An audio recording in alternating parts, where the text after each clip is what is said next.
Bueno, ya vimos cómo se realiza el intercambio gaseoso, cómo se transporta los gases. Ahora vamos a ver cómo se regula la respiración. Hay ciertos centros nerviosos que controlan la respiración. Los que están ubicados en la corteza cerebral ejercen un control voluntario de la respiración, y los que se encuentran en el tallo encefálico. Acá tenemos una imagen del tallo encefálico donde podemos ver el bulbo raquídeo. Está el bulbo raquídeo, está la protuberancia anular o puente de Barolio, este es el mesencéfalo. En el bulbo raquídeo tenemos dos centros que controlan la respiración, que son el grupo respiratorio dorsal y el grupo respiratorio ventral.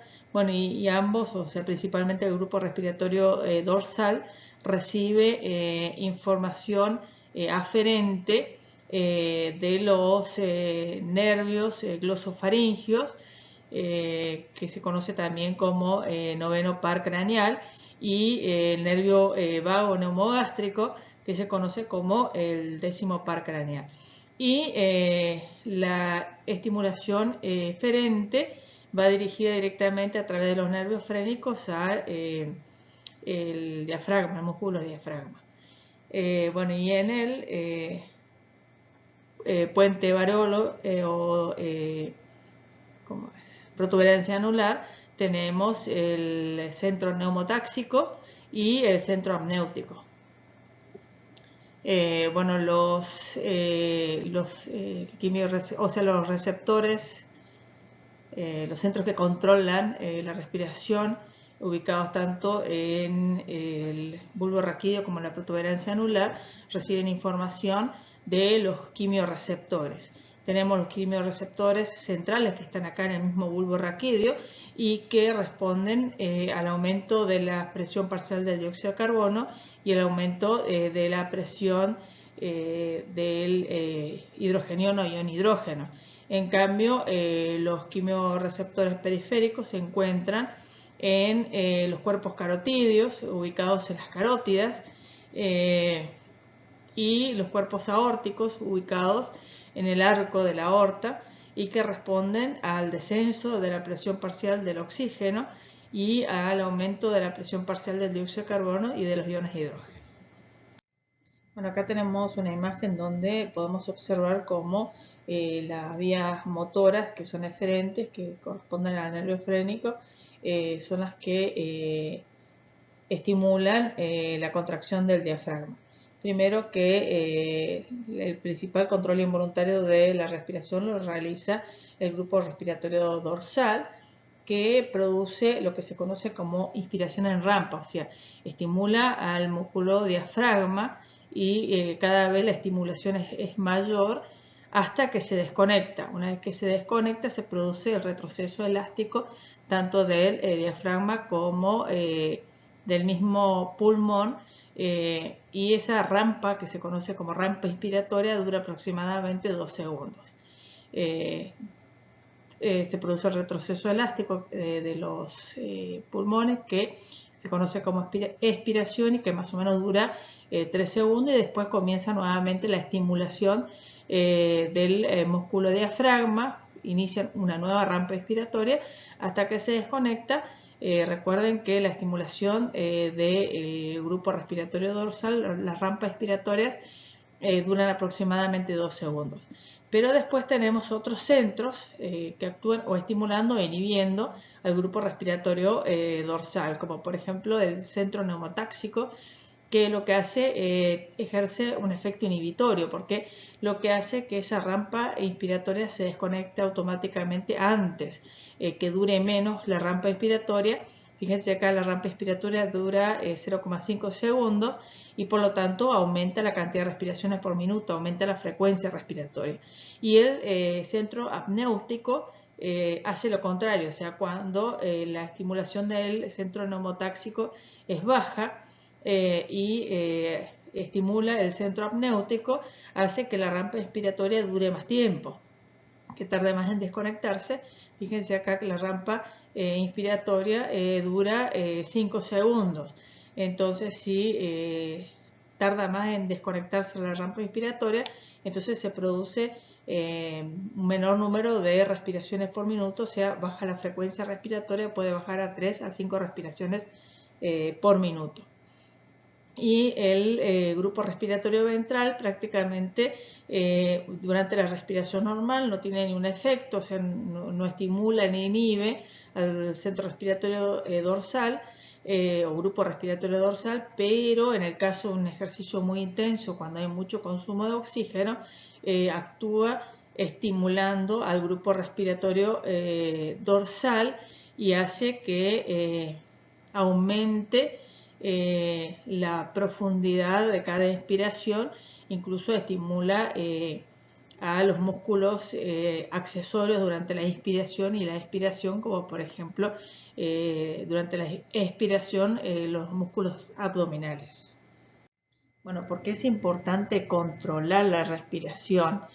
Porque primero hay que asegurarse que los tejidos reciban suficiente cantidad de oxígeno, de dióxido de carbono o de iones de hidrógeno. Entonces, o sea, para mantener los niveles adecuados. Para eso hay un centro, primero tenemos el centro quimiosensible central, que se encuentra un poco por delante del grupo respiratorio ventral y que es sensible principalmente al aumento de los iones de hidrógeno. O sea, esos iones de hidrógeno se podría decir que sería indirectamente sensible al aumento del dióxido de carbono, porque el dióxido de carbono es un gas que atraviesa la barrera hematocefálica como si no existiera. En cambio, el oxígeno no puede atravesarlo, pero el dióxido de carbono sí. Entonces el dióxido de carbono atraviesa la barrera hematocefálica y se combina con el agua, principalmente ubicado en el líquido cefalorraquídeo, en el líquido intersticial, y forma el ácido carbónico, y el ácido carbónico se disocia en ion bicarbonato y en ion hidrógeno.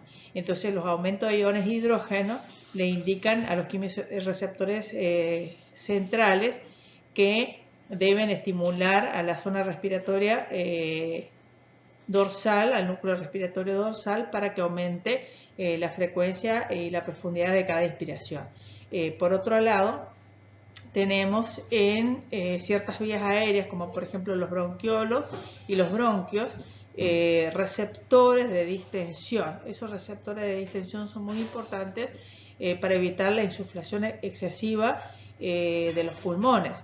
Entonces, cuando a los pulmones ingresan más de 1500 mililitros de aire, estos receptores de distensión responden, y esa información va a través de los nervios neumogástrico, o también conocido como vago, que es el 10º par craneal, por vía aferente al núcleo respiratorio dorsal, y corta la rampa inspiratoria.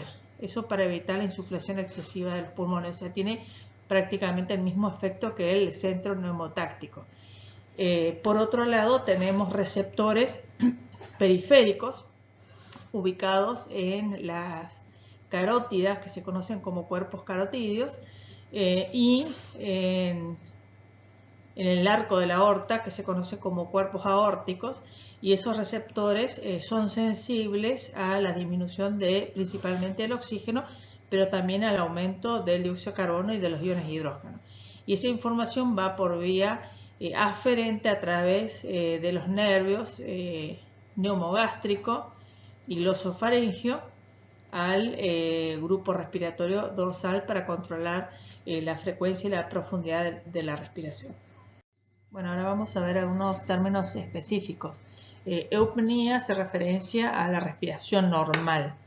¿Qué es la disnea? Es la dificultad para respirar, que normalmente se presenta en ciertas patologías, entonces ahí se produce la dificultad para respirar. Apnea es la detención momentánea de la respiración. La hiperpnea es el aumento de la respiración, o sea, no solamente volumen, sino también el ritmo de la respiración, pero que es como respuesta al aumento del consumo de oxígeno, del metabolismo, y se da, por ejemplo, durante el ejercicio. La hiperventilación es el incremento de la respiración, o sea, volumen y ritmo, pero que no está relacionado con el aumento del consumo de oxígeno, o sea, con la actividad metabólica, que puede ser, por ejemplo, en situaciones emocionales, ¿no es cierto? Y la hipoventilación, o sea, la reducción de la ventilación alveolar, se produce en el caso de la contracción de los conductos, las vías aeríferas, por ejemplo en el caso del asma. Entonces no llega suficiente aire a los alveolos. Entonces hablamos de hipoventilación.